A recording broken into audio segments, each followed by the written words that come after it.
that you went through that 10-day stretch with 4 games, now you're going through a stretch that's kind of the reverse, where you got a couple games and you got a lot of practice time. So I guess I'm wondering what's kind of been job one? What have you kind of, wanted to focus this time on in terms of, getting good work?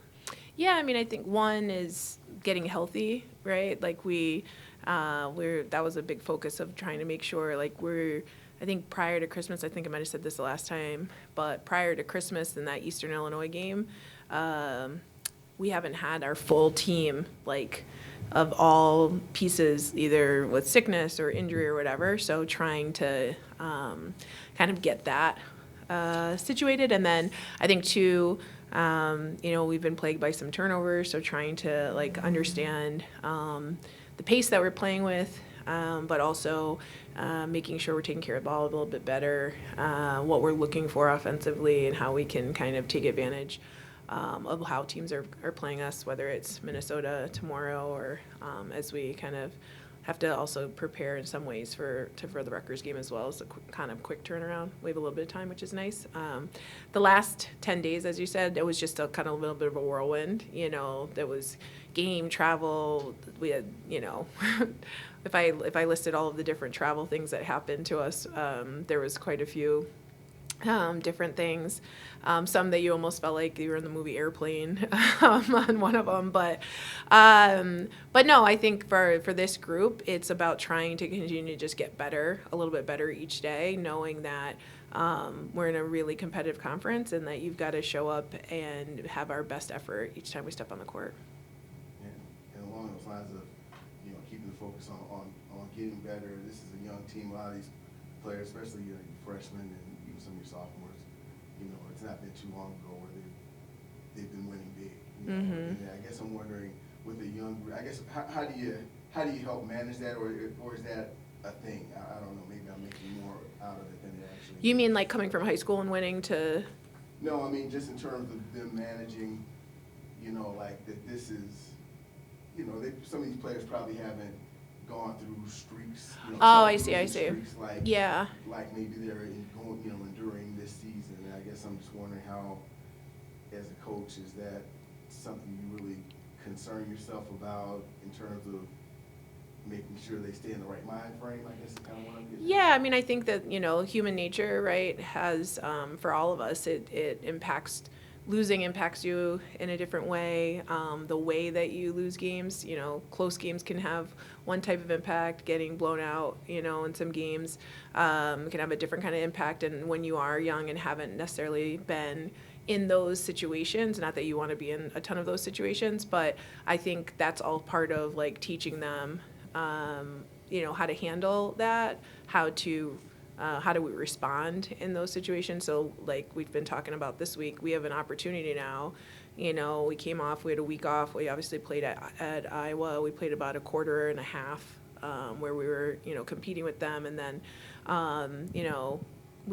they went zone and we didn't look great against the zone in that second half of the game. And defensively, we broke down a little bit. And I mean, we were playing the number 2 team in the country. And so I tried to reiterate that to them too. Like, if we have aspirations to get to that point, then this is where we're at and where else we need to get going, and or the direction that we need to head in. And so I think those are the types of conversations you have to have, because it's not going to be, that maybe it's like you didn't do this and that's why we lost. It's like this is a process and we're kind of in this journey.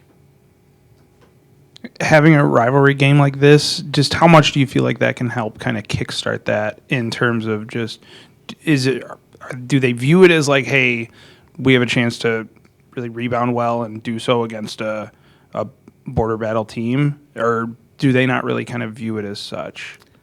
I think I don't know how much the border battle piece of it is playing on them. I think maybe if like you grew up in the state and, and it's like, Minnesota. I don't know if anybody here in the state does that, but it feels like that. But I think that if you, for our players at this point, it's more about like this is the next test in front of us, and we have an opportunity to get back on the winning side of things, and they're hungry to do so and feel that feeling again, and make sure that we take care of business, whether it was Minnesota or anyone else. I think, we have battled with them over the last couple of years. They're different, different coach now, different players on the team, but I think the fact remains you still want to be able to get somebody who's right in your backyard. You kind of talked about zone, but I wanted to ask you about your team's three-point shooting, not necessarily the number of attempts, but I mean, obviously the percentages have, been down in Big Ten play, and I guess I'm wondering, in terms of the looks, are they getting the looks? Two-part question. I'll let you answer the first part before I say the second. Okay. Are you getting the looks that you want? Is that part of the problem? Not getting the type of three-point shots that you're expecting them to get in terms of maybe that's why the percentage might be a little lower than you want. I think going back, like, we're getting some good looks. Like, we're getting open shots. Some of our shot selection, I would kind of grant you that, yeah, I would like us to maybe not take, whether it was a rushed shot or maybe, there's a contested shot and it wasn't like we had the shot clock running down. And so could we get one more pass? And so, I think our ball movement can be a little bit better, but I also think that there's a little bit of second guessing with some of the shots that we're taking. So I think, or passing on shots that we should be taking, and then it leads us to take maybe a tougher shot. And so with our threes, I think it's just really having our shooters feel confident, like they're getting in the gym, they're getting extra shots up, and understanding, like, in order for us to be successful, we have to be able to have an inside-outside attack. And right now, Sarah, for the most part, is a huge part of our inside attack, and I think she's doing, her part in that. But people are going to continue to clog the lane and, really try to take that away. And so when it comes back outside, we've got to be able to knock those down and consistently do that and keep people honest. And then I guess I don't know how big of a stat coach you are in terms of, like, when you're reviewing the tape or reviewing whatever they call it these days, tape film, whatever. I feel like we should just stick with tape. Okay, yeah, even though it's not really tape. I guess I'm wondering, like, when your player takes a shot and your immediate reaction is, hey, this is a good shot, and maybe you mark it, your staff marks it down. Mm-hmm. Do you have a rough idea of how the team is shooting in those instances, like where you think, okay, hey, this is a good one, and now let's see what happens? I don't know that I have like a tick that down type of thing, but that might be something I could try. And then I'll give you a little wink at the other end of the court. But no, I think that it's more about when you're going back and looking like, okay, where are we getting the shots? Who's getting the shots? Who could we possibly get those shots for? Sanaya went through a little bit of a shooting slump there, and she's been able to kind of make a few more shots here of late. So I think that's somebody who Nat went through, as she talked about when she was up here the last time. Like, she went through a little bit of a slump and then got in the gym, was feeling better about her shot. But you got to see the ball go through the hoop in games to, like, kind of continue to build that. Like, it's one thing to get in the gym and I think feel good about it. But I think that, it's not all like shot selection. I think it's also just being able to step up and knock them in at a higher percentage in order for us to obviously raise our overall team percentage. In terms of like a national perspective, like having seen like what happened at Ohio State, just what is just kind of your take on that, like any sort of measures that can be taken to try and avoid those? Like, it was kind of fitting Matt Painter, I think, immediately said something after they got upset by Nebraska about like, hey, something's going to happen if we're not safer. Just do you have like a perception of what you'd like to see done, or just what are your thoughts on kind of the whole court storming and just kind of what could be done to maybe keep things a little safer, having seen what happened? Yeah, obviously seeing that, it's scary. It's because I don't think anyone's intentionally trying to hurt any of the players. I think there's the emotion of your home team and, everybody wanting to be a part of that. But I think, from my perspective, I think the thing that could be done is there's, more security, obviously. And I know here that there's always kind of a best practices and going back and looking at, how, whether that's being handled at Ohio State or anywhere else, like what's the best practices of how we can try to keep our student athletes and staff safe in those situations. And I think it was really unfortunate, obviously, that happened to Caitlin and the Iowa team the other evening. And at the same time, I think it just reinforces, okay, there's an opportunity for us to get better, to reinforce protocols, and to make sure that at the end of the day, these are, whether it's student athletes, whether it's pros, people are out there, they are kind of, open to, a potential threat there with the fans, even if it's just more from a celebratory standpoint. But it could be, we've seen other people jump on courts for not celebratory situations. And so I think just making sure that all hands are on deck and that there's a really great plan in place. And I know that's something that we really focus on here. More lighthearted, I'd say, in terms of Ronnie and Sarah have just been huge for you guys this year. Those two, I think when I talked to you in the preseason, you talked about the connection that those two have. How much do you feel like their relationship aids their success on the court, both averaging double figures, and just that like I said, that connection, that friendship? Is it like a duality thing where it fuels kind of them on the court and then off the court too? Yeah, I think so. I think any relationship like that, they live together, and then obviously they're here at practice together and they're out on the court together. I think that's really helps that, not only the trust piece between them, but understanding who each other are. They have similar personalities, and so I think that they really do enjoy spending time with one another, and so I think that is reflected on the court as well. They have, to your point, they both have had great impacts on the team this year, and I think have opportunities to really bring other people along as well. And but yeah, I think their relationship is definitely something that is kind of the duality piece of it for sure. Is there any one moment, or like, I think you had mentioned it in the preseason, like if you see them together, you're like, oh no, what are these two up to? Or like, here comes trouble. Like, is there one like thing that they've done where it's just left you kind of in stitches? Oh gosh, in stitches. I don't know if there's one thing that I can like pinpoint at this moment, but I think that like, like they'll kind of like saunter up to you, if they like, so Coach Mo, I have a question for you, and generally, like something is up, and Ronnie, she just has this very dry way about her that is unexpected and really witty too, And so I think, and then they rib each other back and forth the whole time. So I think some of that, the stuff that they're saying to each other, is what also entertains other people. All right, Dwayne, you go, and I'll be the next one. Okay. Thank you. I guess the other thing. This is how it goes. You're just not here. Yeah. I feel like I'm intruding, but I'm good. No, we kind of have a thing going here. It's like up, up, up, up, up, up. It's like tennis.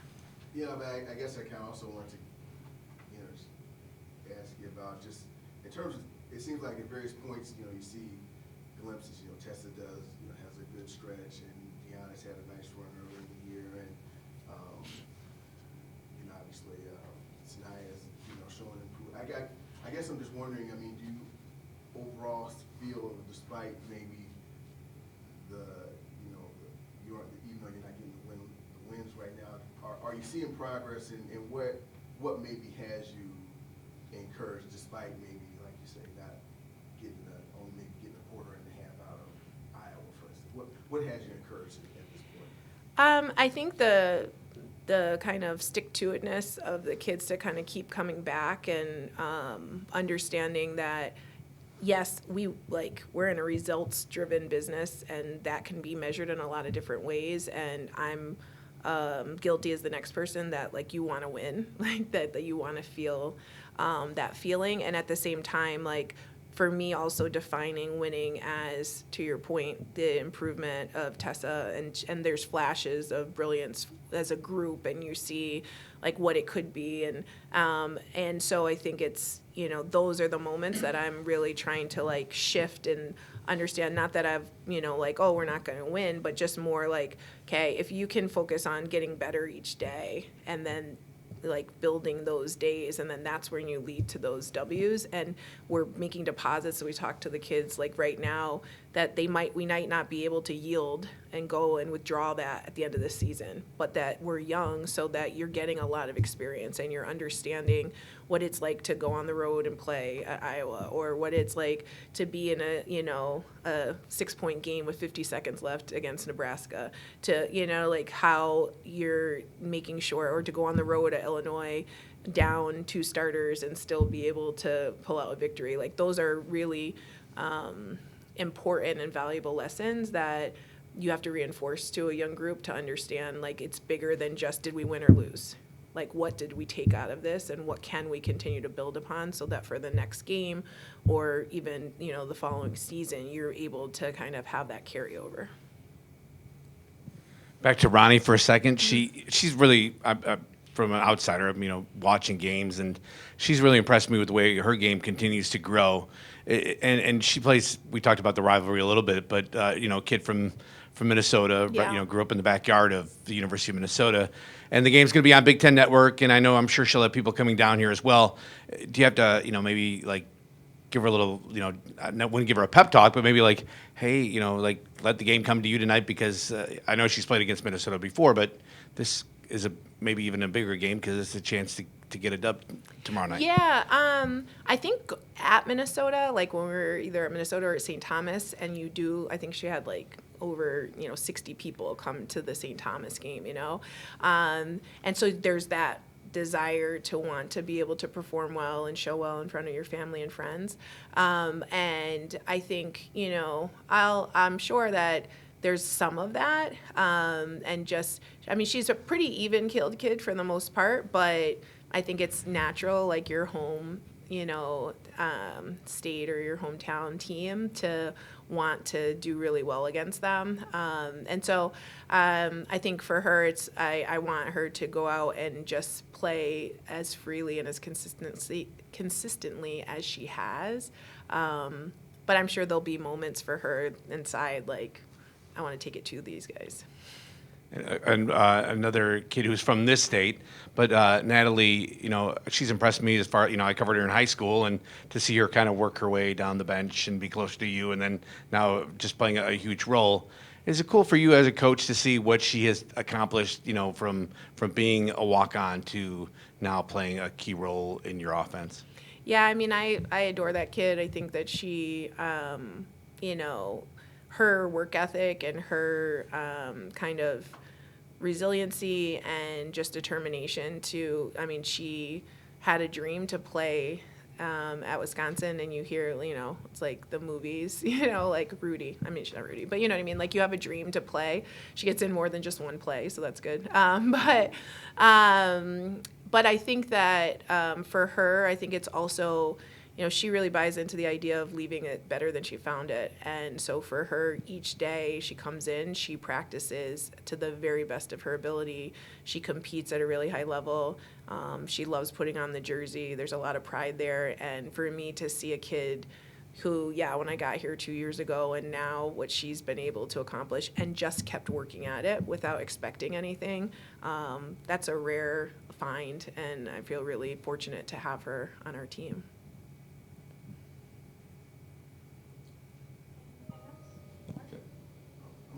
Okay. Can I ask one more? Oh, yes. I wanted, since I haven't seen you in a while, I want to know how you're doing. I know that you know, this season comes with a lot of ups and downs, and you know, I know that there are times where it's tough to be the coach and be the center of this, and things aren't always great. But I mean, you're doing good. I know that it can be tough. No, I thank you. Yeah. Yes, it can be challenging. I mean, this is something that you absolutely put, everything you have into. And so, and, I have a lot of pride in what I do each day. And I feel really fortunate that, I have the opportunity to do this. But yeah, I'm doing okay. I think it's the grind of what we're trying to do is a challenge, but I also feel really confident that we're going to get it done.